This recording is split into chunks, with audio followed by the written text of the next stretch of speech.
Start. स्वतंत्रता प्राप्ति के बाद सरकार के सामने एक ऐसी भाषा के चुनाव का प्रश्न आया जिसे राष्ट्रभाषा बनाया जा सके। यह एक काफ़ी गंभीर और बड़ा सवाल था जिस पर सरकार को जल्दी निर्णय लेना था। स्वतंत्रता के साथ ही देश का विभाजन भी हो गया था और सारा देश संकटपूर्ण परिस्थितियों में था।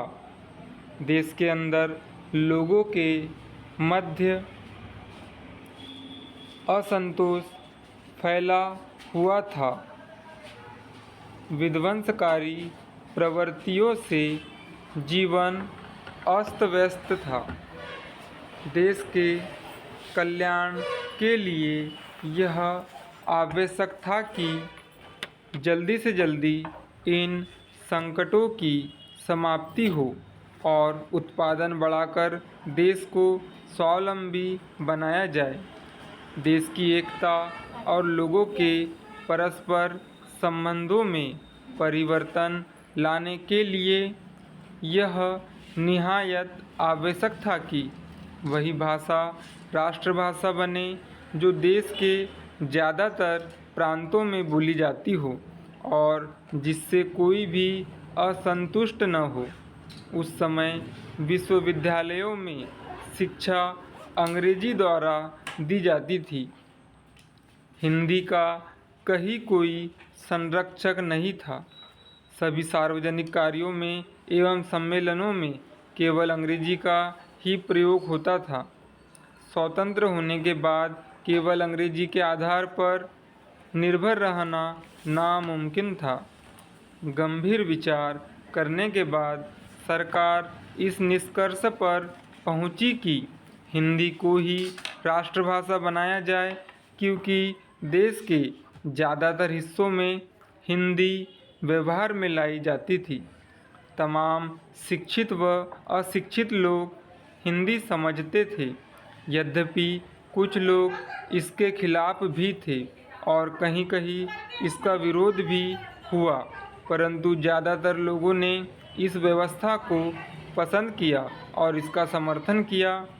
इसीलिए केंद्र ने हिंदी को राजभाषा घोषित किया। देश की एकता को महत्व देने वाला ऐसा कौन व्यक्ति होगा जो हिंदी का विरोध करेगा। समस्त राष्ट्रप्रेमी जनता ने इस व्यवस्था का समर्थन किया। वास्तव में हिंदी भाषा में इतने गुण विद्यमान है कि शायद ही कोई दूसरी भाषा इसका मुकाबला कर सके। पिछले कुछ वर्षों में हिंदी को प्रोत्साहन देने के लिए केंद्र सरकार द्वारा अनेक योजनाएं बनाई गई। कई समितियां बनी ताकि उनकी सिफारिशों के अनुसार परस्पर परामर्श कर के हिंदी को प्रत्येक परिवार तक पहुंचाने की दृष्टि से योजनाएं तैयार की जा सके। वास्तव में हिंदी के विकास के पीछे सरकार द्वारा संरक्षित अनेक सामाजिक व सांस्कृतिक संस्थाओं का भी काफ़ी हाथ रहा है। हिंदी में जनाब, कब्जा इत्यादि दूसरी भाषाओं के प्रचलित शब्दों को भी सम्मिलित कर लिया गया है। हिंदी के इस परिवर्तित रूप ने इसको लोकप्रिय बनाने में काफ़ी सहायता दी है। इस सब का परिणाम यह हुआ है कि आज हिंदी समझने वालों की संख्या पहले से बहुत ज़्यादा है। इसका परिवार बहुत विस्तृत है। इसमें संदेह नहीं है कि भारत सरकार के संरक्षण में अगले कुछ वर्षों में यह संख्या अवश्य और भी ज़्यादा हो जाएगी। जाहिर है इस मामले में सरकार ने जो कुछ भी किया है कोई मामूली कार्य नहीं था। यह सबको मालूम है कि भाषा संबंधी समस्या को सुलझाना कितना कठिन था। स्टॉप।